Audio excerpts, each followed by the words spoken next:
అదే సమయంలో ఆ ఋషుల గురువు విశ్వదత్తుడు అక్కడ చేరుకుంటాడు. జరిగిన విషయాన్ని తెలుసుకున్న విశ్వదత్తుడు తీవ్ర కోపంతో చంద్రలేఖను చూస్తాడు.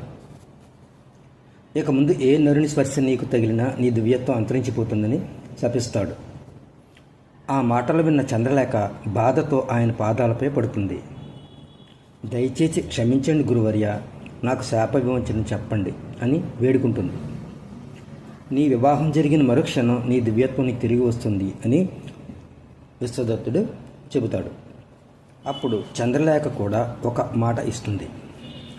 నా వివాహం జరిగిన వెంటనే ఈ బ్రాహ్మణ యువకులు మళ్ళీ ఋషులుగా మారుతారు అని చెప్పి చంద్రలేఖ గంధర్వలోకానికి బయలుదేరుతుంది. ఇక బ్రాహ్మణ యువకులు రాజగురు అయిన పరమానందయ్య గారి వద్దకు చేరుకుంటారు. కానీ చంద్రలేఖ గంధర్వలోకానికి చేరుకున్న వెంటనే ఒక్కసారిగా దిగ్భ్రాంతి చెందుతుంది. శివుడు ఇచ్చిన రుద్రాక్షమాల తన మెడలో లేదని గ్రహిస్తుంది.